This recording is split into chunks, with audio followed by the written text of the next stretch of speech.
Before this story begins, let me ask you something. Have you ever worked more hours than you've ever worked in your life and still felt like you were falling further behind instead of catching up? Have you ever picked up a shift you didn't have the energy for, told yourself it would finally fix things, and then watched the number in your account barely move at all? If that feeling lives in you right now, I want you to hear something before the story starts. It might not be your spending. It might not even be your hours.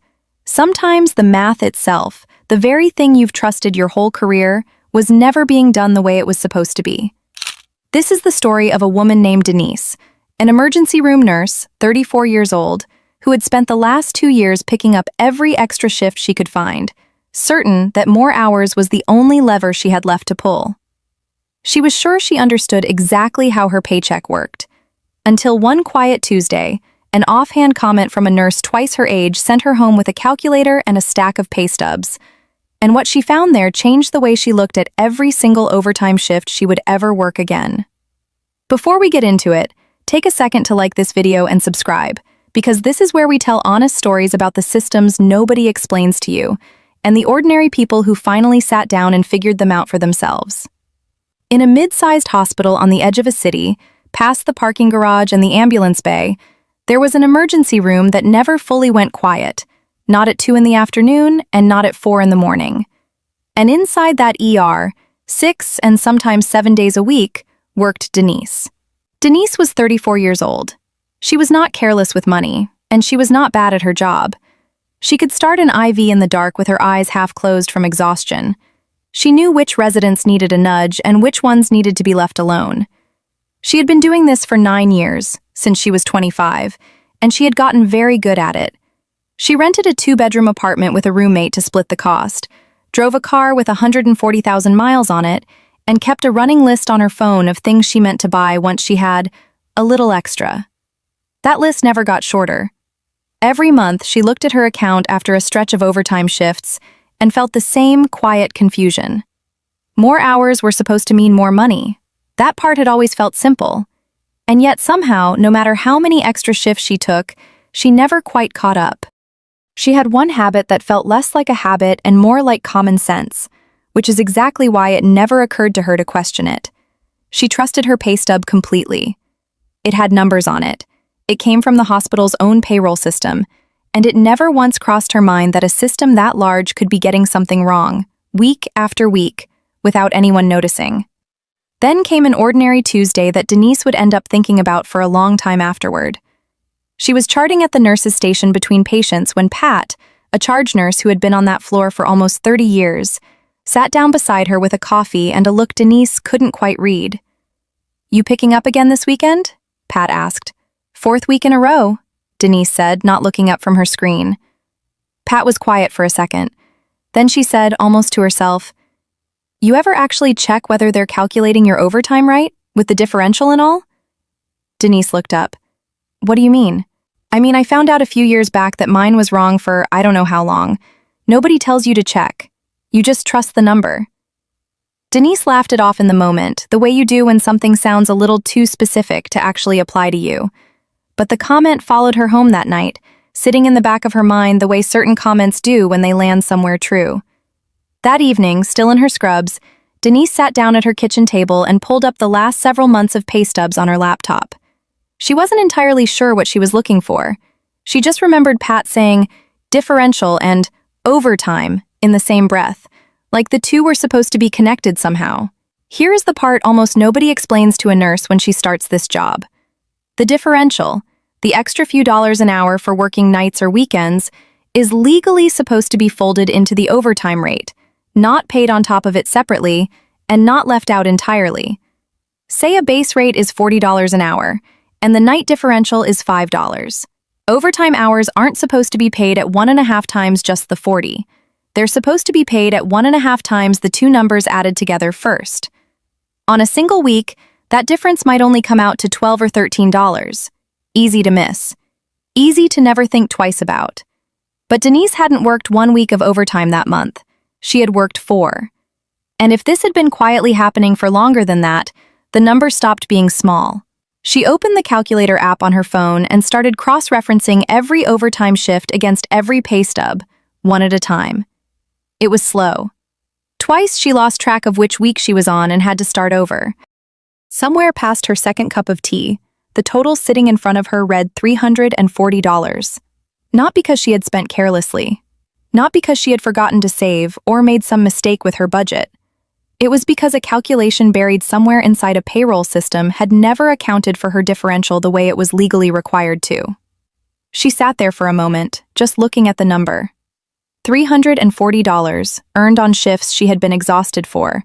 Money that had simply never made it to her account, because she had never known there was any reason to check. The next day, at the nurse's station again, Denise told Pat what she'd found. Pat didn't look surprised at all. "Told you," Pat said.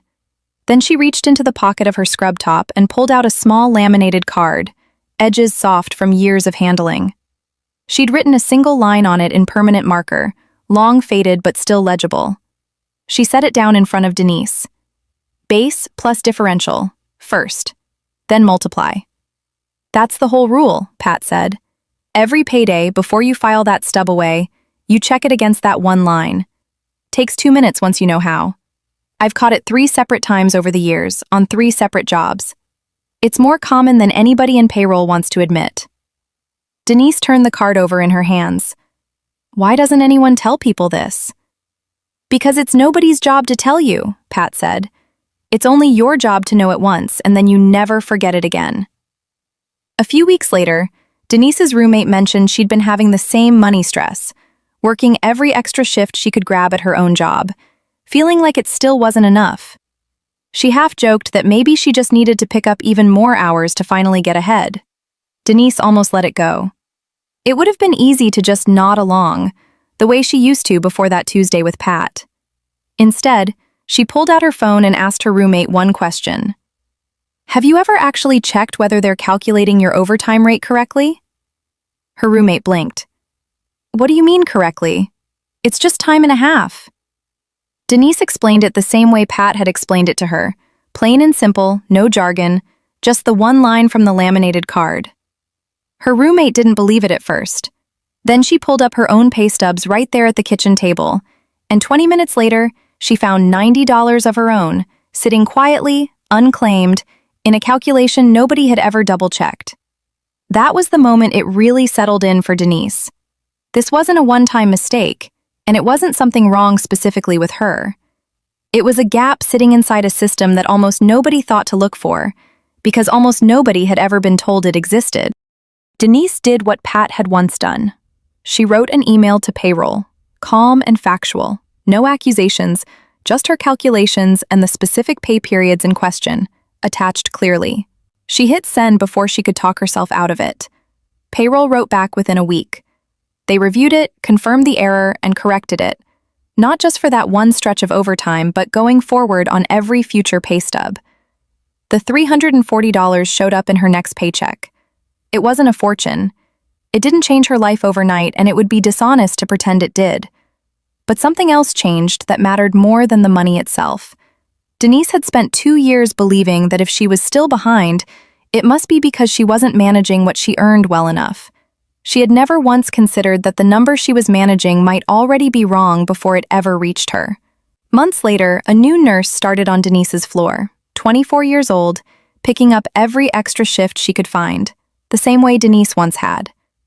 Denise recognized the pattern immediately because she had lived inside it for years without knowing it had a name. One quiet afternoon, Denise pulled out a laminated card of her own, one she'd made after that Tuesday with Pat, and set it down in front of the new nurse. Base plus differential first, then multiply. Check every stub against that line, Denise told her. Takes 2 minutes once you know how. I wish somebody had told me this on my very first shift instead of my 200th. The new nurse looked at the card, not quite understanding yet how much it mattered. But one day she would, the same way Denise finally had. Because here's the truth Denise learned. Later than she wished she had, but not too late to matter. Working more hours was never the actual fix she thought it was, not on its own. The real fix was making sure the hours she had already worked were being counted honestly in the first place. You cannot out-earn a mistake you don't know is happening. You can only find it, and once you find it, you can never be talked out of checking again. If you've ever felt exhausted and still behind, no matter how many extra shifts or extra hours you put in, don't just feel sorry for Denise. Pull up your own pay stubs tonight, check the math yourself. And if you find something, or if you don't, tell me in the comments which one you are.